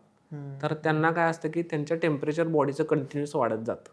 तर या लोकांना मग मी काय सांगतो, संध्याकाळी आल्यानंतर जर तुमचं कंटिन्युअस गाडीवरून ट्रॅव्हलिंग होतंय आणि टेम्परेचर जर वाढतंय, कारण ज्या पुरुष बीजी ग्रंथी असतात त्या पेट्रोलच्या गाडीच्या टाकीवरती कंटिन्यू टचमध्ये असतात, त्यात जीन्स पॅन्टसारख्या टाईट गोष्टी वापरल्या जातात.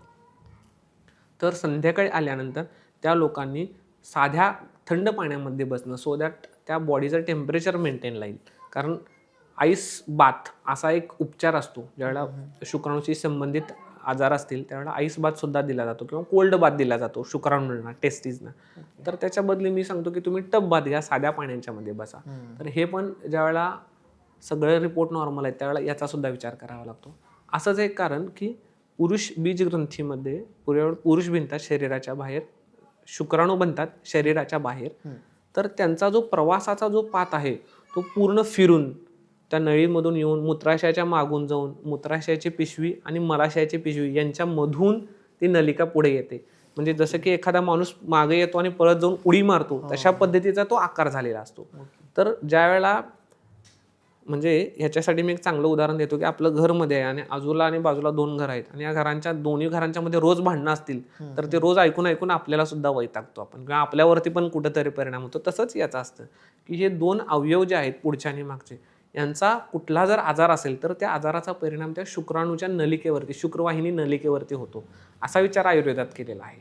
शुक्रवह स्त्रोतस म्हणतो मी त्याला.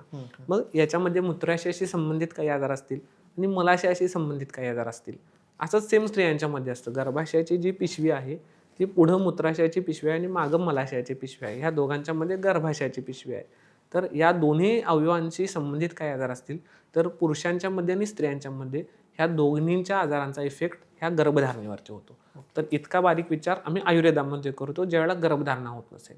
त्यामुळे अनएक्सप्लेन्ड इनफर्टिलिटी कुठलं कारणच सापडत नाही तर अशी कारणं बघावी लागतात. बऱ्याचदा एक आयुर्वेदाचा हा विचार आहे की रक्तगत उष्णता म्हणतात की जन्मजात की लहानपणापासून कुत्रं मांजर चावलं असेल, विंचू चावला असेल, गोवर कांजण्या यांच्यासारखे आजार झाले असतील तर याच्यामुळे सुद्धा त्या स्त्रीच्या रक्तामध्ये उष्णता असते असा आयुर्वेद समजतो आणि त्याला रक्तावरच्या आजाराचे उपचार करावे लागतात आणि त्या स्त्रीला गर्भधारणा होते. फक्त एक सिंपल ट्रीटमेंट असल्याने त्याने गर्भधारणा होते. तर अशा सुद्धा केसेस बघायला मिळतात. तर ज्यावेळेला कुठलीही कारण सापडत नाहीत असं आपण म्हणतो त्यावेळेला अशा गोष्टींचा विचार करतो. भांडणं होत आहेत, मतभेद होत आहेत तर त्यांची मनं जोडण्यासाठी फक्त उपचार करायचे असतात. काही छोटी औषधं सांगितलेली असतात की ह्यांचे मनं एका लेवलला यावीत. बऱ्याचदा मतभेद असतात अशा वेळेला तर संधानीय गण म्हणतो आम्ही त्याला. तर यांचा वापर केला तरी सुद्धा गर्भधारणा होऊन जाते. तर अशा पद्धतीने विचार करावा लागतो ज्यावेळेला कुठलीच कारणं सापडत नाहीत. सर मी बघा इंट्रो देताना प्रामुख्याने एक शब्द वापरला, विज्ञान आणि श्रद्धा. सर मला तेच विचारायचं आहे, जेव्हा असे काही समस्या येतात तेवढ्या विज्ञानाकडे जायला पाहिजे की श्रद्धेकडे जायला पाहिजे? नाही, निश्चितच याच्यामध्ये श्रद्धा अशी असते की मानसिकतेचा मी बोललो तर मानसिकता याच्यामध्ये फार मेजर रोल प्ले करते. तर श्रद्धा आणि विज्ञान या दोघांचा समतोल साधणं फार गरजेचं असतो. आम्ही सुद्धा त्यांना सांगत असतो की तुमची ज्या देवावर श्रद्धा असेल, तुम्ही ज्या जातीचे ज्या धर्माचे असाल, तुमची ज्या देवावर श्रद्धा असेल त्या देवाकडे हे तुम्ही श्रद्धेनं मागा. पण विज्ञानाचा याच्यामध्ये रोल याच्यासाठी असतो की जर तुमच्या शरीरामध्ये गर्भाशयाची पिशवीच नाही आहे किंवा पुरुषाकडे पुरुष बीज ग्रंथीच नाही आहे किंवा स्त्रीकडे स्त्री बीज ग्रंथीच नाही आहे तर तिथं कितीही जरी श्रद्धा असेल तर आपल्याला तिथं दुसऱ्या कुठल्या तरी उपचार पद्धतीचा, दुसऱ्या कुठल्या तरी ऑप्शन्सचा विचार करावा लागतो. पण ज्यावेळेला सगळे अवयव आहेत त्यावेळेला श्रद्धेने करा. आम्ही सुद्धा सांगतो की ह्या दाम्पत्यांना व्यायाम करायला सांगतो. व्यायाम करताना आवर्जून आम्ही ओंकार करा म्हणून सांगतो. ओंकाराचा त्या पुरुषावरती आणि त्या स्त्रीवरती त्याच्या मनावरती खूप चांगला परिणाम होतो. ज्यावेळेला स्त्रियांच्या मासिक पाळीशी संबंधित आजार असतील, ओव्ह्युलेशनशी संबंधित आजार असतील तर ओंकाराचा जाप 100% करावा त्या स्त्रियांनी. कारण त्या ओंकाराचा त्या स्त्रीच्या मनावरती, त्या स्त्रीच्या हार्मोनल सायकलवरती इफेक्ट होतो. ओव्ह्युलेशन चांगलं सुधारण्यामध्ये ओंकाराचा उपयोग होतो. दुसरी गोष्ट, सूर्यनमस्कार आम्ही घालायला सांगतो. मी स्त्रियांना सांगतो की जिमला जाऊ नका. जिमचा व्यायाम तुमच्या कामाचा नाही आहे, तुमच्या गरजेचा नाही आहे. 2x4ची जागा पुरेशी असते तुम्हाला घरच्या घरी व्यायाम करायला. 2x6 फुटाची जागा पुरेशी असते तुम्हाला घरच्या घरी व्यायाम करायला, ज्याच्यामध्ये सगळ्यात महत्त्वाचा असतो सूर्यनमस्कार. तर सूर्यनमस्कार करा. सूर्यनमस्कार करताना तुम्ही सूर्याचे जे 12 नाव आहेत त्या 12 नावांचा उच्चार करत करत सूर्यनमस्कार करा. कारण तो जे मी आवर्जून सांगतोय की हार्मोनल सायकल, स्त्रीचक्र ह्याला रेग्युलर करायला हा सूर्यनमस्कारासारखा व्यायाम नाही. कारण सर्व अवयव जे हार्मोन्स तयार करतात स्त्रियांच्या शरीरामध्ये त्या सर्व अवयवांना व्यायाम देणारा प्रकार म्हणजेच सूर्यनमस्कार. त्यामुळे सूर्यनमस्कार सूर्याच्या नावासकट त्यांनी आवर्जून करावा. गायत्री मंत्राचा उच्चार करा म्हणून सांगतो. गायत्री मंत्राचा उच्चाराने सुद्धा त्यांना फायदा होतो. तर तुमच्या श्रद्धेनुसार तुमच्या ज्या ठिकाणी ज्या पद्धतीने तुमची श्रद्धा असेल ते करा. पण त्या श्रद्धेबरोबर तुम्ही योग, प्राणायाम, ध्यान या 3 गोष्टींचा अवलंब जर उपचाराबरोबर केला तर 100% वंध्यत्वाच्या रुग्णांमध्ये गुण येण्याला मदत होते. सर तुम्ही आयुर्वेदाचे खूप मोठे तज्ज्ञ आहात. तर वंध्यत्वासाठी आयुर्वेदामध्ये असे काही खास सल्ले आहेत किंवा असे उपचार आहेत का जे थोडे आमच्या ऑडियन्ससाठी आज फायदेशीर ठरतील? तर निश्चितच याच्यामध्ये ज्यावेळेला रुग्ण येतात वंध्यत्वाचे त्यावेळेला ते आधुनिक शास्त्राचा रिपोर्ट घेऊन येतात. पुरुष असेल किंवा स्त्री असेल. स्त्रियांचा ओव्ह्युलेशन स्टडी म्हणजे अंड वाढते किंवा नाही, गर्भाशयाच्या नळ्या खुल्या आहेत की नाही, गर्भाशय मासिक पाळीचं जे काही संबंधित आजार असतील त्याच्याशी संबंधित हार्मोन्सच्या तपासण्या, सोनोग्राफी हे सगळे ते आमच्याकडे घेऊन येतात. पुरुषांच्या बाबतीत एक फार कॉमनली केली जाणारी एकमेव टेस्ट म्हटलं तर शुक्राणूंची तपासणी, वीर्य तपासणी तर ती झालेली असते. फार तर सोनोग्राफी आणि रक्तलघवीच्या तपासण्या हे ते घेऊन येतात. पण यांची सांगड घालणं फार गरजेचं असतं आणि ती सांगड घालायला लागते आयुर्वेदाच्या परिभाषेमध्ये. याच्यासाठी मी मगाशी एक शब्द वापरला की शुक्र परीक्षण आणि आर्तव परीक्षण. तर प्रत्यक्षामध्ये त्या शुक्राची तपासणी डोळ्यांनी वैद्यांनी करायला सांगितलेली आहे आयुर्वेदामध्ये. तसंच त्या मासिक पाळीचं जे रक्त आहे त्या रक्ताची तपासणी वैद्यांनी डोळ्यांनी करायला सांगितलेलं आहे. आता याचा अवलंब आपण आजच्या काळामध्ये मोबाईल फोनचा तिथं वापर करू शकतो. मोबाईल फोन मी वापरायचा नाही म्हणून सांगितला रात्री झोपताना, पण निश्चितच या गोष्टीसाठी आपण वापरू शकतो. तर त्याच्यामध्ये फोटोज घेऊन आम्ही रुग्णांच्याकडून मागवतो. तर त्याच्यानुसार त्याच्यामध्ये काय दोष आहेत कारण आयुर्वेद हे जे चालतं हे दोष, धातू आणि मल या सिद्धांतांच्यावर चालतं. शरीरामध्ये 3 दोष आहेत, 7 धातू आहेत आणि 3 मल आहेत. यांच्यामध्ये बिघाड झाला तर त्याच्यामध्ये व्याधी उत्पन्न होतात. ज्या व्याधी उत्पन्न करण्यासाठी वेगवेगळ्या जागा सांगितलेल्या आहेत. त्याच्यापैकीच एक जागा म्हणजे जननांग, पुरुषांचे आणि स्त्रियांचे.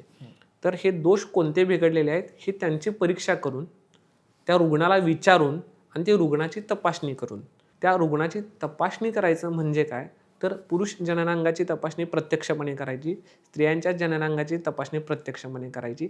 त्यातून आम्हाला काय निदान निघतं आयुर्वेदाच्या परिभाषेमध्ये त्याची नोंद करायची. त्यांचं खाणं पिणं वागणं याचा साधारणपणे अर्धा ते पाऊण तास त्यांची हिस्ट्री घ्यायला लागतो, की ते सकाळी उठतात कधी आणि रात्री झोपतात कधी आणि त्यांच्या बेडरूममध्ये काय काय होतं.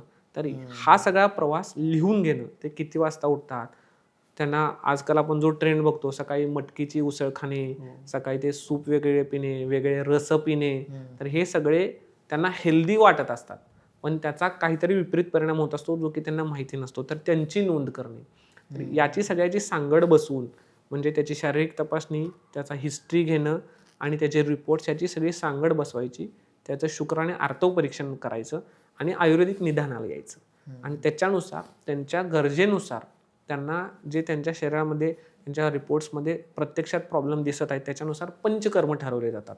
मग याच्यामध्ये वमन किंवा विरेचन हे पंचकर्म असतं आणि बस्ती म्हणून एक पंचकर्म असतं ज्याच्यामध्ये गुदमार्गाने औषध सोडलं जातं शरीरामध्ये.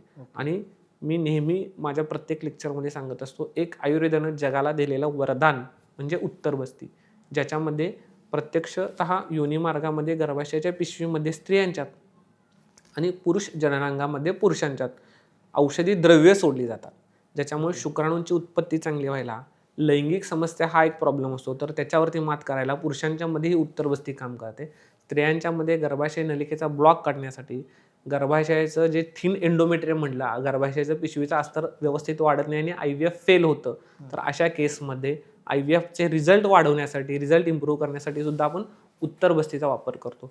तर साधारणपणे गरजेनुसार 6 महिने, 9 महिने ते 12 महिने सुद्धा काही पेशंट्समध्ये वेळ जातो या गोष्टीला. तर अशा पद्धतीनं पंचकर्माचा अवलंब स्टेप बाय स्टेप करावा लागतो, तर त्या रुग्णामध्ये यशस्वी उपचार होताना ते दिसतात. तर अशा पद्धतीने आयुर्वेदातले वेगवेगळे उपचार आहेत. याच्याबरोबर बरेचसे छोटेसे उपचार आहेत ज्याच्यामध्ये नस्य म्हणजे नाकात औषध सोडणं असेल, काही गोष्टींचा लेप पोटावरती पाठीवरती लेप सोडणं लावणं असेल, तर या सगळ्या गोष्टींचा वापर करावा लागतो. आणि जाता जाता निश्चितच एक महत्त्वाची गोष्ट सांगेन मी, की लाईफस्टाईलने आपण सुरुवात केली, की लाईफस्टाईलचा हा रिपोर्ट कार्ड आहे म्हणून देतो, म्हणजे त्यामुळे लाईफस्टाईल सुधारायला पाहिजे. आणि लाईफस्टाईल सुधारण्यामध्ये सगळ्यात बेसिक गोष्ट मी सांगेन की आपली लाईफस्टाईल सुधारण्यासाठी सगळ्यात महत्त्वाचं आपलं उठण्यापासून झोपण्यापर्यंत जे चक्र आहे हे चक्र आपण फिक्स करायला पाहिजे. आपल्याला उन्हाळा, पावसाळा, हिवाळा हे 3 ऋतू माहीत आहेत, पण आयुर्वेदामध्ये 6 ऋतू जे सांगितलेले आहेत, शिशिर, वसंत, ग्रीष्म, वर्षा, शरद आणि हेमंत असे 6 ऋतू सांगितलेले आहेत. आता हेमंत ऋतू सुरू आहे, तर या 6 ऋतूंची प्रत्येक ऋतूची ऋतुचर्या आयुर्वेदात सांगितलेली आहे. कारण ह्या ऋतूनुसारच भारतीय आपल्या परंपरेचे सगळे सण ह्या ऋतूनुसार येतात. त्यामुळे त्या ऋतूनुसार काही खाणं पिणं वागणं जे आहे तर त्या ऋतूनुसार सांगितलेलं आहे आयुर्वेदात, ते आम्ही रुग्णांना सांगतो की या पद्धतीनं फॉलो करा. तर ही ऋतुचर्या फॉलो करणं, याच्याबरोबर दिनचर्या, सकाळी उठल्यापासून रात्री झोपेपर्यंतचा क्रम फिक्स ठेवून. दिनचर्या सांगाल तर थोडं आणखी विश्लेषण. तर दिनचर्यामध्ये सगळ्यात महत्त्वाचा पार्ट येतो की ब्राह्मे मुहूर्ते उत्तिष्ठे असं आयुर्वेद म्हणतो. ब्राह्ममुहूर्त म्हणजे किमान सूर्योदयापूर्वी उठणं. ब्राह्ममुहूर्ताचा बरेच वेगवेगळे संदर्भ आहेत, पण किमान सूर्योदयापूर्वी उठणं. तर सूर्योदयापूर्वी उठल्याचा फायदा काय होतो की मी मगाशी म्हटलं की 2 ते 6 हा वाताचा काळ आहे. तर तुम्ही 6च्या आधी जर उठलात तर तुमचं पोट नैसर्गिकरित्या साफ व्हायला तुमची मदत होते. बऱ्याच लोकांना ज्यांना आज पोट साफ होत नाही म्हणून गोळ्या खायला लागतात, त्यांना सकाळी लवकर उठायला सांगतो आम्ही. 6च्या आधी जर उठलात तर नैसर्गिक तुमचा वाताची प्राकृत गती खालच्या दिशेची आहे, त्यातल्या त्यात अपान वायूची, तर ती पहाटे 2 ते 6च्या वेळेत चांगली असते. त्यामुळे तुम्ही पहाटे लवकर उठलात, सकाळी लवकर उठलात तर तुमचं सगळ्यात महत्त्वाचं आहे की जे नको असलेलं किंवा खाऊन शरीराला जे पोषण मिळालेलं आहे आणि त्यातून जो नको असलेला भाग आहे ज्याला शरीराच्या बाहेर काढायचा आहे शरीराला, तो नॉर्मली आणि नॅचरलीच घडतो. त्यामुळे तुमची जी हार्मोनल सायकल नॉर्मल व्हायला पाहिजे ती तिथून सुरू होते. दुसरी गोष्ट आहे, उठल्यानंतर व्यायाम करायला सांगितला आहे. पण आजकाल अनेक ट्रेंड मी बघतो, उठलं की लोक जिमला पळतात आणि याच्यामध्ये बऱ्याच खेळाडूंचा सुद्धा मी बघतो की पोट साफ न होता सुद्धा व्यायाम करतात. तर ही अतिशय डेंजरस गोष्ट आहे.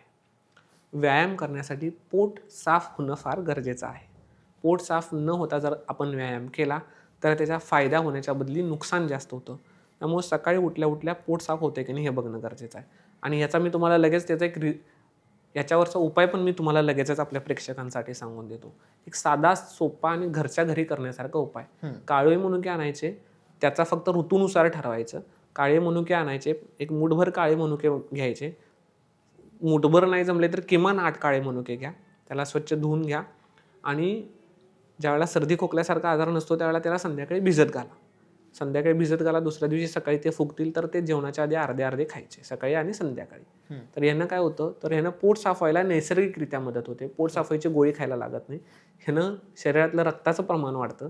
रक्ताचं प्रमाण वाढल्यामुळं पुरुषांच्या मध्ये शुक्राणूंची उत्पत्ती व्हायला, स्त्रियांच्या मध्ये रक्त चांगलं होऊन स्त्री बीज तयार व्हायला आणि जे मासिक पाळीचं चक्र सुरळीत व्हायला सुद्धा हे मदत करतं. इतकं कारगर औषध आहे हे काळे मनुके खाणे, ज्याच्यामध्ये बिया असतात असे मनुके खाणे. आता बियांचा उल्लेख आला आहे तर अजून एक महत्त्वाची गोष्ट सांगतो, जी आपल्या लाईफस्टाईलमध्ये, आपल्या दिनचर्येमध्ये आपण लक्षात ठेवणं गरजेचं आहे. कुठलाही सीडलेस पदार्थ, कुठलाही सीडलेस फळ खायचा नाही. सीड किंवा बी ज्याला म्हणतो, हे बीज म्हणजे ते त्या फळाचं शुक्र आहे. कारण आपण जे मगासपासून चर्चा करतो की शुक्रातूनच, त्या बीजातूनच नवीन जीव तयार होतो, तसं ते बी म्हणजे त्या फळाचं शुक्र आहे. ज्या फळामध्ये बिया नाही आहेत त्या फळाला त्याचा शुक्रच नाही आहे, तर ते नवीन जीव उत्पन्न करायला आपल्याला कसं मदत करणार. त्यामुळं सीडलेस फ्रूट्स मी कंपल्सरी बंद करायला सांगतो. ज्यांच्यामध्ये बिया आहेत आणि जे तुमच्या भागात ऋतूनुसार पिकतात ते खायचं आहे, तर अशांचा वापर करायला पाहिजे. तर तसंच जसं मी आता मनुक्याचं सांगत होतो की काळे मनुके तुम्ही खायचे. ज्यावेळेला सर्दी खोकल्यासारखा प्रॉब्लेम वाटतो त्यावेळेला न भिजवता डायरेक्ट काळे मनुके घेऊन त्याच्यातल्या बिया काढून पण खाऊ शकतात. तर हे काळे मनुक्यांचं सेवन करायचं जेवणाच्या पूर्वी, सकाळ संध्याकाळी, तर पोट साफ व्हायला मदत करते. मग पोट साफ होणं हा व्यायामासाठी गरजेचा आहे. व्यायाम पाहिजे तर व्यायामामध्ये मी सिम्पल प्रोटोकॉल सांगतो सगळ्याच माझ्या रुग्णांना नेहमी. 15 मिनटं सूक्ष्म व्यायाम करा. एक सिक्वेन्स ठेवायचा त्याला वरून खालीपर्यंत. पहिल्यांदा मान हलवा, मग शोल्डर्स हलवा, मग खांदे हलवा, मग त्याच्यानंतर रिस्ट जॉईंट आणि एल्बो जॉईंट म्हणजे कुरपर संधी, मणिबंध संधी ज्याला म्हटलं जातं. मग कंबर पोट हलवा, गुडघे हलवा, पायाचे घोटे हलवा. तर ह्याला सूक्ष्म व्यायामाचा एक सिक्वेन्स ठेवा. सूक्ष्म व्यायाम झाले की मग सूर्यनमस्कार घालायचा. सूर्यनमस्कारासारखा साधा, सोपा आणि फ्रीचा जगात कुठलाही व्यायाम नाही आहे. तर तुमचे सगळे आजार बरे करण्याची कॅपॅसिटी ह्या सूर्यनमस्कारामध्ये आहे. तर 15 मिनटं सूर्यनमस्कार करा आणि शेवटचे 15 मिनटं तुम्ही प्राणायाम करा. त्यातले 10 मिनटं प्राणायाम आणि 5 मिनटं ध्यान करा. तर हे जर चक्र सेट केलं तर तुमचे 95% आजार असेच बरे होऊन जातात कुठल्याही प्रकारचे. फक्त हे तज्ज्ञ मार्गदर्शनाखाली घेणं, शिकून करणं फार गरजेचं आहे. चुकीचं केलं तर त्याचा त्रास होऊ शकतो. त्यामुळे तज्ज्ञांच्या मार्गदर्शनाखाली आणि जाणून घेऊन शिकून मग आपण स्वतः त्याला नेहमी करू शकतो. तर मी हे सांगतो की पहिल्यांदा उठल्यानंतर पोट साफ झालं, पोट साफ झाल्यानंतर व्यायाम करा. आता इन्स्टंट रिझल्ट ज्यांना हवा आहे की शुक्राणू मला लगेचच वाढवायचे, तर मी काय करू, तर मी सगळ्यात चांगलं औषध सांगतो, दूध आणि तूप. एक आयुर्वेदामध्ये गर्भाधान विधी म्हणून एक विधी सांगितलेला आहे. तर त्या गर्भाधान विधी म्हणजे काय की ज्यावेळेला तुम्हाला गर्भप्राप्तीसाठी, अपत्यप्राप्तीसाठी संभोग करायचा आहे तो विधी, त्यावेळेला काय काय करायचं, तिथं 2 गोष्टींचा उल्लेख आलेला आहे. पुरुषांच्या मसाठी दूध आणि तुपाचा उल्लेख आलेला आहे आणि स्त्रियांच्यासाठी उडीद आणि तिळाचा उपयोग आलेला आहे. तर बस झालं. तर हेच 2 प्रकार स्त्रियांनी आणि पुरुषांनी सेवन करायला हरकत नाही. त्यामुळं सकाळी उठल्यानंतर ज्यावेळेला तुमचा व्यायाम होतो आणि भूक लागते त्यावेळेला तुम्ही दूध आणि तुपाचं सेवन करायचं आहे. ऋतूनुसार, तुमच्या गरजेनुसार त्याच्यामध्ये सुंठ असेल, अशा सुंठ, वेलची अशा गोष्टींचा तुम्ही डॉक्टरांच्या सल्ल्याने वापर करू शकता. आपण दूध आणि तूप, कारण ह्या दोन्ही गोष्टींना शुक्रवर्धक सांगितलेलं आहे. तुमच्या शरीरातले जे शुक्र आहे ते वाढवण्यासाठी हे दूध आणि तूप फार चांगलं औषध आहे. म्हणून दूध आणि तूप हे सध्या शुक्रजनन पण म्हणलेलं आहे. तर आपण जुन्या काळात मूवीजमध्ये वगैरे बघतो की ज्या दिवशी त्यांचं सुहागरात्र असते तर त्यावेळेला बायको दूध घेऊन जाते. का घेऊन जाते? कारण ते शुक्रजनक आहे, सध्या शुक्रवर्धक आहे. म्हणजेच काय आहे की ज्यावेळेला शुक्र शरीराच्या बाहेर पडलेला आहे आणि त्याच्यामुळे जो थकवा आलेला आहे तो थकवा, ती झीज भरून काढण्यासाठी दूध मदत करतं. त्यामुळे मी नेहमी सांगतो की देशी गाईचं दूध आणि देशी गाईचं तूप 1 चमचा सकाळी व्यायाम झाल्यानंतर घ्यायचं आणि त्यानंतर गरजेनुसार आणि भुकेनुसार जेवायचं. वेळ झाली, मला ऑफिसला जायचं आहे म्हणून मी नाश्ता करतो, दुपारी मला 1 ते 2ची सुट्टी आहे त्यावेळेतच मी जेवतो, हे न करता शक्यतो व्यायाम जर केला तर भूकी चांगली लागतेच. तर व्यायामानुसार तुमची भूक लागली की फ्रेश ताजं जेवायचं. फ्रीजला करून ठेवलेलं शिळं खाल्लं तरी प्रॉब्लेम आहे. ती ग्रेव्ही करून ठेवायची, 8-8 दिवसात तीच ग्रेव्ही वापरायची. तर आयुर्वेदाच्या परिभाषेमध्ये हे शिळं होऊन जातं.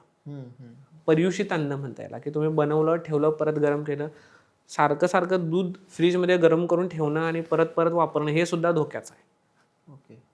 तर आपल्या दिनचर्येमध्ये या सगळ्या गोष्टींचा विचार करणं गरजेचं आहे. भूक लागल्यावर खाणं, गरम खाणं, ठीक आहे. आणि दरवेळेला जेव्हा मलप्रवृत्ती आणि मूत्रप्रवृत्तीचा वेग येतो तर त्याचं पालन करणं. तुमचे जे काय मगाशी तुम्ही म्हणलात की श्रद्धेचा भाग, तर जे काय आपल्या ज्या देवावर श्रद्धा असेल तर त्या वेळेला आपण ती 3 संध्या सांगितलेल्या आहेत, सकाळची, दुपारची, संध्याकाळची. तर बरेच जण ते संध्या पालन करतात. तर त्या तुमच्या सवयीनुसार, तुमच्या परिस्थितीनुसार तुम्ही त्या संध्यांचं पालन करणं असेल. तर ह्याच्यानंतर संध्याकाळी ज्या वेळेला तुम्हाला भूक लागलेली असेल तर त्या भुकेनुसार जेवणं. संध्याकाळचं जेवण सुद्धा सूर्यास्ताच्या आधी होणं फार चांगलं असतं. जास्तीत जास्त सूर्यास्तानंतर 1 तास. तर अशा वेळेला जर ते तुम्हाला जेवण करता आलं तर ह्याच्यामुळे जे हार्मोनल जे चक्र आहे, जे तुमचं शरीराचं बायोलॉजिकल क्लॉक म्हणतात वैद्यकीय भाषेत यामध्ये, तर हे बायोलॉजिकल क्लॉक सेट होतं. आपण काय करतोय, ते बायोलॉजिकल क्लॉक जास्तीत जास्त बिघडवतोय. रात्रीचं जागरण, सकाळी लेट उठणं, भर म्हणजे दुपारी झोपणं, बाहेरचं खाणं, वारंवार हॉटेलिंग करणं, तर या सगळ्या गोष्टींच्यामुळे चक्र बिघडतंय. तर हे चक्र सुधारायसाठी ही दिनचर्या आहे. आणि दिनचर्यामध्ये अजून भरपूर सारे घटक आयुर्वेदात सांगितलेले आहेत, जे प्रॅक्टिकली आज लोक फार वापरत नाही, तो आपण वापरू शकतो. जसं की नसते रोजच्या रोज नाकामध्ये तेल, तूप सांगितलेले आहेत ऋतूनुसार, ते पण तर ते लावायचे. कुठलंच मिळत नसेल तर तुम्ही देशी गाईचं तूप लावा. आता जसं आपण बघतोय की परत आता कोविडनंतर आता परत एक निमोनियाचा प्रकार आलेला आहे. हे प्रकार येत राहणार, जात राहणार. तुम्ही तुमच्या नाकात तिळाचं तेल, अणुतेल, गाईचं तूप तुम्ही लावत राहा. तुमची इम्युनिटी सेफ राहील. तुम्हाला हे आजारांना फेस करावं लागणार नाही. हा पण एक दिनचर्येचाच भाग सांगितलेला आहे. आयुर्वेदामध्ये अंजनाचं वर्णन केलेलं आहे. रोजच्या रोज अंजन करा म्हणून सांगितलेलं आहे. डोळ्यामध्ये तुम्ही अंजन करा, ठीक आहे. म्हणजे सवीरांजन आणि रसांजन 2 प्रकारचे अंजन आहेत. एक रोजच्या रोज वापरायचं आणि एक आठवड्यातून एकदा वापरायचं, म्हणजे डोळ्याशी संबंधित आजार बरे होतील. म्हणूनच हे तुम्ही रोज कराल या अपेक्षेनेच आयुर्वेदाने सांगितलेलं आहे की ज्यावेळेला मासिक पाळी येईल त्यावेळेला ते अंजन करू नका. तर यांचा वापर करणं हे फार गरजेचं आहे दिनचर्येचा भाग म्हणून. आणि यात एक सगळ्यात महत्त्वाची गोष्ट मी सांगेन की आयुर्वेदामध्ये जे सांगितलेलं आहे, जे आपण कधीच करत नाही असं म्हणता येणार नाही, वर्षातून एकदाच करतो, ते म्हणजे शरीराला तेल लावणे. तर आपण कधी करतो? दिवाळीच्या वेळेला आपण अभ्यंग स्नान म्हणून शरीराला तेल करतो. आयुर्वेदाला हे रोज करणं अपेक्षित आहे. तर अभ्यंगम आचरेत नित्यम म्हणजे नियमितपणे रोजच्या रोज अभ्यंग करणं गरजेचं आहे. पण ते आपल्याकडं होत नाही. तर जे धकाधकीच्या जीवनामध्ये, धावपळीच्या जीवनामध्ये, जे फार लांब प्रवास करून करतात, जे टू व्हीलरवरून फार फिरतात, ज्यांना व्यायामाची सवय आहे, ज्यांना जिमची सवय आहे, जे मॅरेथॉनसारखे वगैरे प्रॅक्टिस करतात, या लोकांना सांगतो की मी आठवड्यातून 3 ते 4 वेळा तरी किमान तुम्ही तेल लावा. जर शक्यच नसेल तर किमान आठवड्यातून 1 दिवस किंवा 2 दिवस ज्या वेळेला तुम्हाला सुट्टी असेल त्यावेळेला शरीराला परत तेल लावायचं आणि तेल लावून आंघोळ करायची. तेल लावायला पाहिजे नक्की. कुठलंही नाही मिळालं तरी तिळाचं तेल लावलं तरी पण चालेल. पण वंध्यत्वाची ज्यावेळेला पेशंट येतात त्यावेळेला आम्ही, जर त्याला गरज असेल, त्याची परिस्थिती चांगली असेल, त्याला ते झेपत असेल, तर त्याला चांगल्या पद्धतीचं जे त्याला शुक्राणू वाढवायला मदत करेल, जे त्या स्त्रीबीज ग्रंथीवरती, तिच्या गर्भाशयाच्या पिशवीवरती काम करायला मदत करेल, असं स्पेसिफिक तेल आम्ही देत असतो. ओके. पण थोडासा आमच्याकडे येणारे रुग्ण थोडेसे मिडल क्लास असतात, त्यामुळं त्यांना ते त्यांच्या खर्चाला, त्यांच्या खिशाला ते परवडेल असा पण विचार करावा लागतो. म्हणून मी त्यांना सांगतो की, कारण आपले ऑडियन्स पण असं असतील की सगळ्यांनाच ते जमेल असं नाही. त्यामुळं किमान आठवड्यातून एकदा तरी तेल लावा. आपली परिस्थिती किंवा आपली म्हणजे आजाराची परिस्थिती जर जास्त खतरनाक, जास्त जुनी असेल, जास्त त्रासदायक असेल, तर त्याच्यामध्ये आपण डॉक्टरांच्या सल्ल्याने नियमितपणे सुद्धा करायला हरकत नाही. पण त्याचा रिझल्ट चांगला येतो. त्याचा रिझल्ट का चांगला येतो? कारण शरीराचा सगळ्यात मोठा अवयव म्हणजे त्वचा आहे. त्वचा सुद्धा शरीराचा अवयव आहे. जसं आपण नाक म्हणतो, जसं मेंदू म्हणतो, जसं हृदय म्हणतो, तर आमच्या वैद्यकीय भाषेमध्ये सांगितलेलं आहे की skin is the largest organ of the body. त्वचा हा शरीराचा सगळ्यात मोठा अवयव आहे. त्यामुळे जर नियमितपणे अभ्यंग त्या तेलाचं आपण त्याच्यावरती ॲप्लिकेशन केलं तर ते शरीरामध्ये ॲब्झॉर्बच होतं, शरीरामध्ये शोषून घेतलं जातं, आणि शोषून घेतलं तर त्याची शरीरावरती ॲक्शन घेतच असते. तर अशा पद्धतीनं त्याचं आपण सेवन केलं पाहिजे, अभ्यंगाचं आचरण रोजच्या रोज केलं पाहिजे. तर वंध्यत्व असेल किंवा तत्सम कुठलेही आजार असतील तर याच्यावरती निश्चितपणे आपल्याला मात करायला मदत होते. सर, प्रश्न असा आहे माझा, आता तुम्ही मगाशी बोलता म्हटलं की दुपारची झोप हा तर खूप म्हणजे डेंजरस प्रश्न आहे सर. म्हणजे प्रत्येकाच्या मनात हा प्रश्न असतोच, की दुपारची झोप ही चांगली की वाईट आहे? आणि याची जर चांगली असेल तर चांगले काय परिणाम होतात आणि वाईट असेल तर वाईट काय परिणाम होतात? निद्रा किंवा झोप हा एक असा विषय आहे की ह्याच्यावर आपण एक सेपरेट पॉडकास्ट हं, करू हं, शकतो. हं, पण त्याच्यामध्ये सांगतो विशेष करून हं. दुपारची झोप ही ग्रीष्म ऋतूमध्ये सांगितलेली आहे. मी मगाशी 6 ऋतू सांगितले. हो. तर ग्रीष्म ऋतू म्हणजे उन्हाळा. तर उन्हाळ्यामध्ये जास्त उष्मा असतो. उष्मा आपल्या शरीरातलं द्रवांश शोषून घेतो. तर द्रवांश मेंटेन करणं गरजेचं आहे. तर त्यासाठी उन्हाळ्याच्या मध्ये आपण दुपारची झोप ही नॉर्मल सांगितलेली आहे. त्यातल्या त्यात ज्यावेळेला गर्भधारणा होते तिला दुपारची विश्रांतीची गरज असते. ती दुपारची विश्रांती घेऊ शकते. आता दुपारची झोप चांगली की वाईट? तर चांगली झोप चांगली म्हणायची तर ती कशी? तर ह्याचं एक चांगलं उदाहरण मी सांगेन की जुन्या काळात आपल्या घरी झोपाळे असायचे. हो. ते का बरं असायचे? कारण दुपारी ज्या वेळेला आपण झोपतो त्यावेळेला झोपल्यानंतर डुलकी काढण्यासाठी ते झोपाळे असायचे. तर आसीन तू प्रचलायतम. आसीन म्हणजे त्याच्यावरती बसायचं आणि प्रचलायतम म्हणजे पुढं मागं करायचं. अच्छा. असं का? कारण दुपारी आपण ज्यावेळेला जेवतो, जेवल्यानंतर आयुर्वेदामध्ये अवस्थापाक सांगितलेले आहेत. हं. प्रथम अवस्थापाक, द्वितीय अवस्थापाक आणि तृतीय अवस्थापाक. तर पहिला अवस्थापाक ज्याच्यामध्ये कफाची निर्मिती होते आपल्या शरीरामध्ये. कफ म्हणजे काय? आळस आणणारा, जडपणा आणणारा, तुमच्या शरीरामध्ये सुस्तावा आणणारा घटक म्हणजे कफदोष. तर हा कफदोष तुमच्या शरीरामध्ये वाढलेला असतो. पण काय होतं, तुम्ही जो कफदोष वाढलेला आहे त्यावेळेला त्यामुळे ताणून जर झोप केली तर तो कफ दोष बिघडतो, दुष्ट होतो, अजून जास्त प्रमाणात वाढतो. त्यामुळे दुपारी तुम्ही 2-2.5 तास जर झोपले आणि उठल्यानंतर अजून आळस असतो, तुम्हाला फ्रेश नाही वाटत. तेच तुम्ही दुपारची 10-15 मिनिटाची पॉवर नॅप घ्या, तुमची कामाची प्रॉडक्टिव्हिटी वाढते. ओके. ठीक आहे. रात्रीच्या झोपेनंतर सकाळी उठला तुम्ही ठराविक वेळेनंतर कामाला सुरुवात करता, पण दुपारच्या झोपेनंतर जर तुम्ही 2-2.5 तास झोपत असेल तर ज्या लोकांचं वजन जास्त आहे त्या लोकांना दुपारची झोप जास्त डेंजरस. ज्या लोकांना मधुमेह, प्रमेह आहे, डायबिटीज आहे त्यांना सांगतो अशा पद्धतीनं दुपारी ताणून झोपू नका. तर त्यांच्या झोपेचा पॅटर्न आपल्याला सेट करावा लागतो.